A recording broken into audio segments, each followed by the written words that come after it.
Welcome everyone to the real grade RX-93 New Gundam.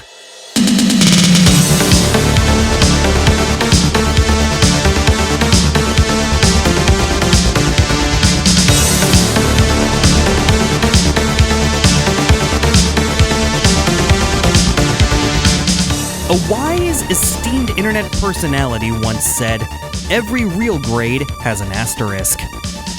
The real grade New Gundam is no exception. In fact, the asterisks begin before you even open the box.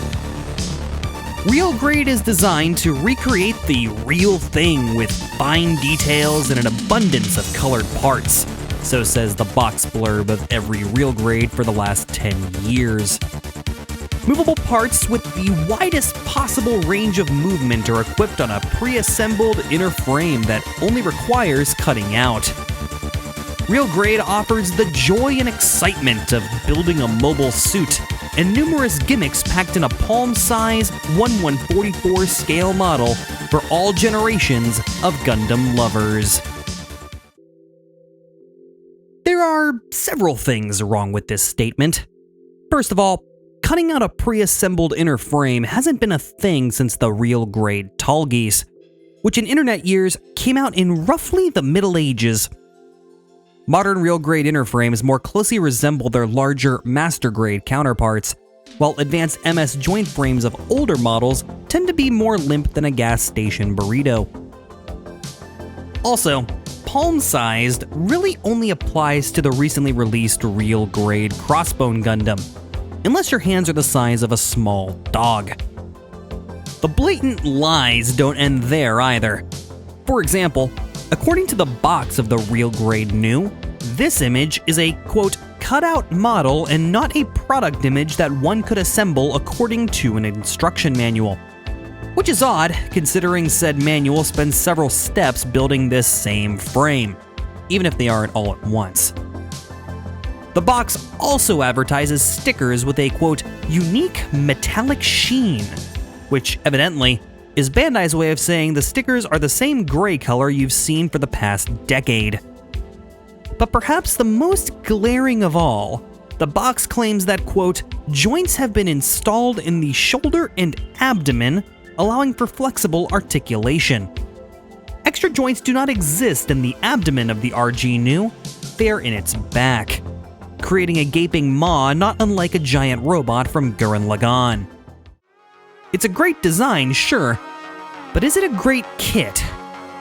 Well, it's complicated.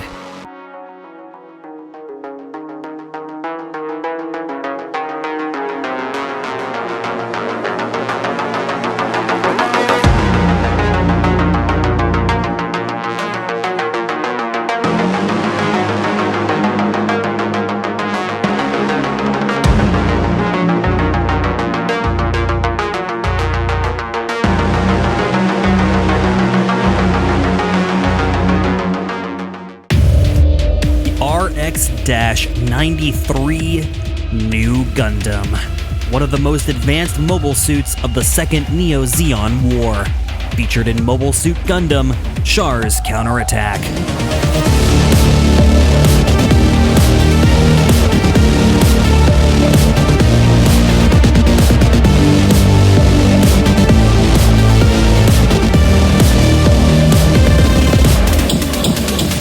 Featuring the same fancy psychoframe technology of the Sazabi, as dubiously provided to Anaheim no quid pro quo we pinky swear electronics by Char Aznavour himself, the new Gundam is able to utilize Galaxy Brain-controlled weaponry, as well as interpret the emotions and intrusive thoughts of the pilot in the cockpit, who for this anime adaptation of Duel of the Fates is grizzled, mentally damaged new-type pilot Amuro Ray.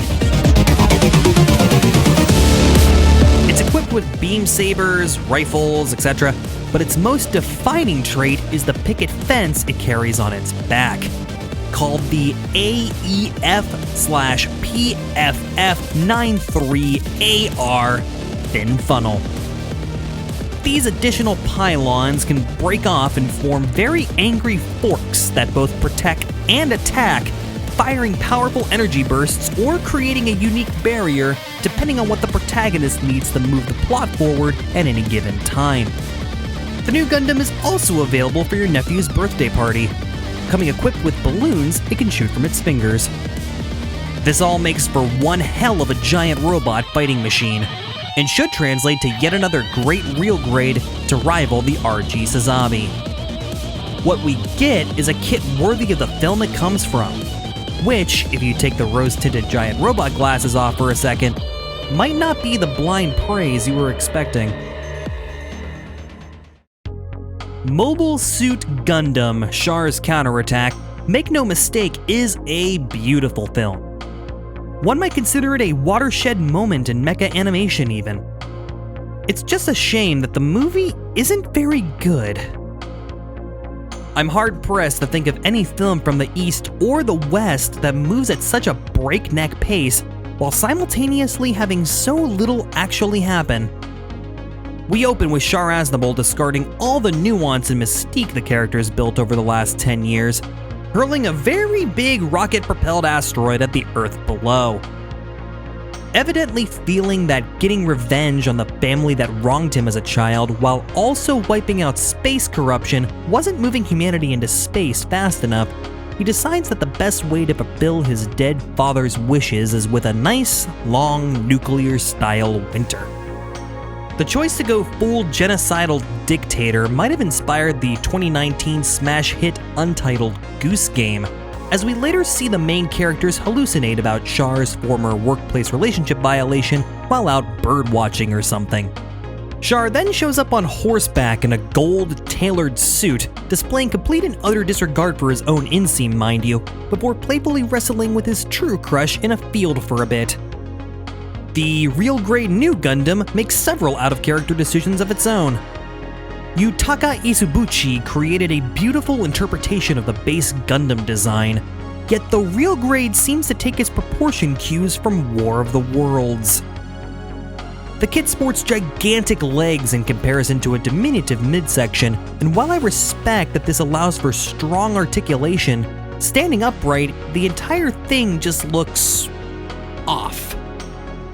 Kind of like looking at one of those on-field forced perspective advertisements from soccer and football matches from the wrong angle. Not to mention that it's nearly impossible to get this kit to stand upright on its own. And yet, when viewed from below, this kit looks mean. This kit was an absolute joy to photograph. The ultra-long legs make for some menacing forced perspective shots, and using a wide-angle lens at a low angle on this kit is basically cheating for any toy photography contest, and for farming fake internet points on the ticking talk or whatever social platform the youths use these days. Unfortunately, when viewed from below to create said sense of imposing scale, you expose perhaps the kit's most glaring issue.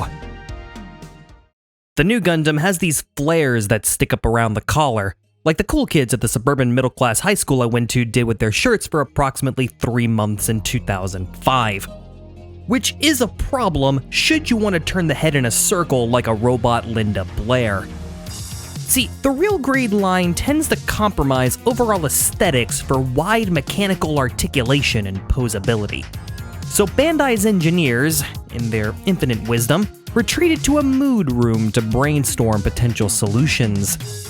These brainstorming sessions consisted primarily of browsing anime memes on the internet and snacking on peyote.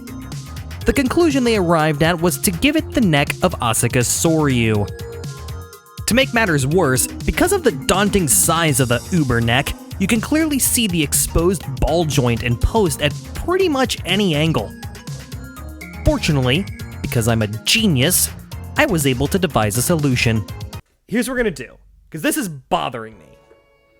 This is proper bothering me. This head, this neck like this, shouldn't happen.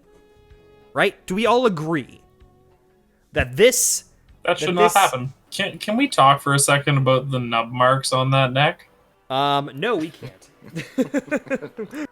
So what other joints can I try? Do you have any old high-grade necks that might work? High-grade necks. Yeah, like the Yeah, polycap. that polycap. Like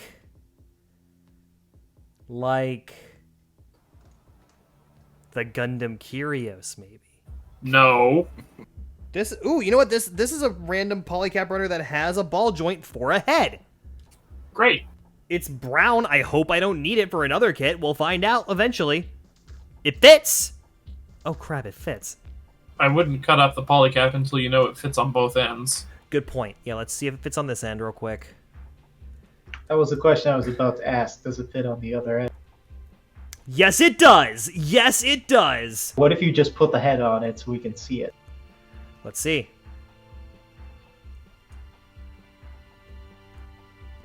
Yo, that looks a lot better. Proportion-wise, that looks a lot better. But that worked, though! Yeah, and it fixes it. It's great. Now, I'm gonna shave this down so that we can get this, like, the collar through it. Did Jason, we just... please cut safely. I'm not gonna hurt myself, it's fine. Jason, that's what everyone who hurts themselves said. Boom. Here, actually, we can even do it like this. Super safe. Try this at home. I just made a modification to a model kit to make it infinitely better. And there it is. It's in. It's in. It's in. It fits. Oop. I'm dropping it. It fits. The ball joint is in all the way. Come on. Make this happen. Make this happen. Yes!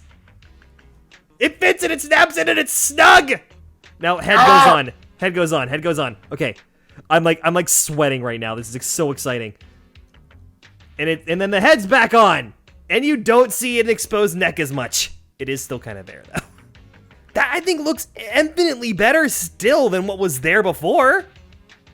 Collar was designed for a giraffe.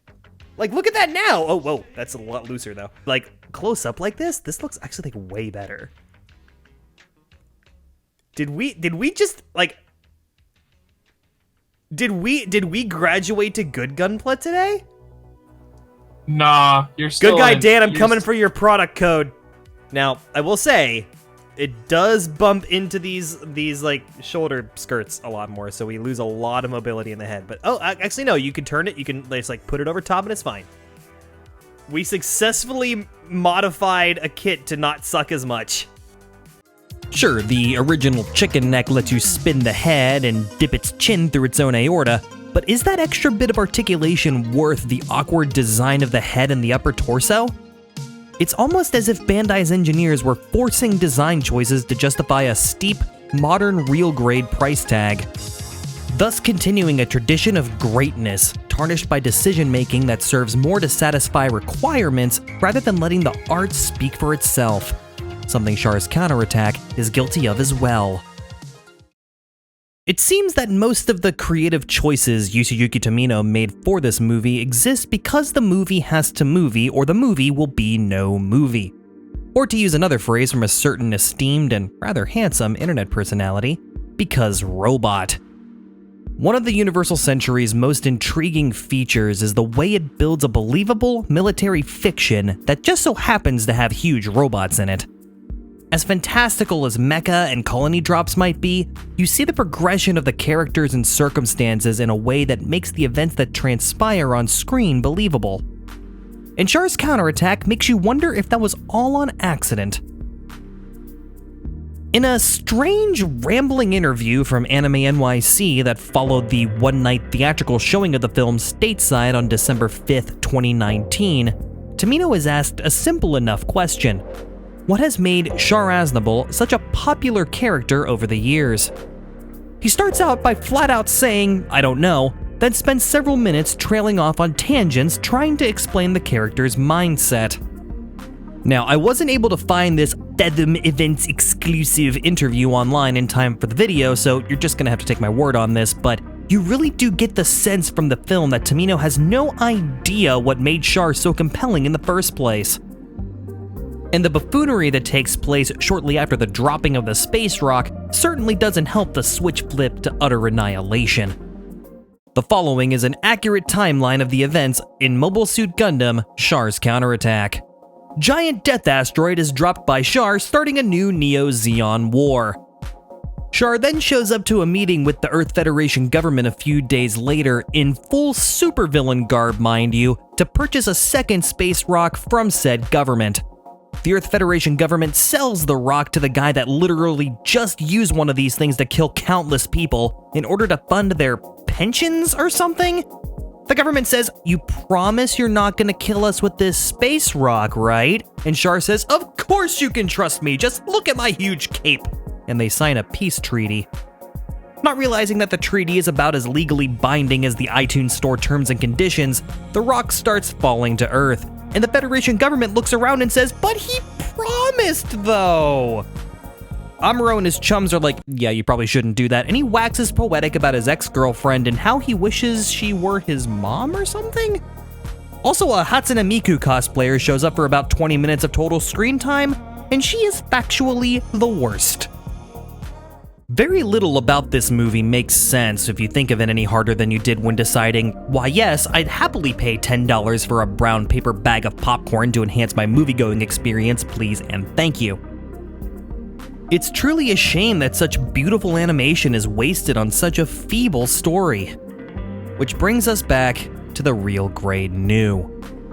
The photos you've seen of it online are spectacular, yes. It's purpose-built for likes on that chat snap and whatnot, and no, I don't know if you can like things on chat snap or Google Plus or whatever you use for internet validation these days, because I'm in my 30s now, making me officially an old person.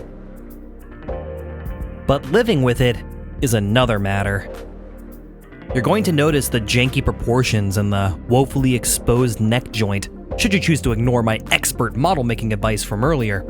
And you'll have trouble shaking the feeling that this kit would have been so much better if it came out 5 years ago. Imagine, if you will, that this kit came out when the real grade Mark II arrived. Put this kit on that frame and tighten up the plastic around the joints to hold the weapons properly, and you alleviate both problems. The legs shrink due to a lack of a scaled down master grade frame, and you lower the neck since the connection sinks into the frame itself. Sure, it'll be smaller, but that will put it in better scale with the real grade Sazabi, its natural measuring stick. As it is though, it feels like an over-engineered attempt at making its big red predecessor look obsolete. And while I do like the kit, it's a bit like that new Star Wars movie that came out a few days ago. Nuggets of greatness wrapped in a coating of frustration. So if I had to choose between these two and picking up some new bad Gunpla, I'm gonna have to pick up the top-heavy red one instead. See you next time.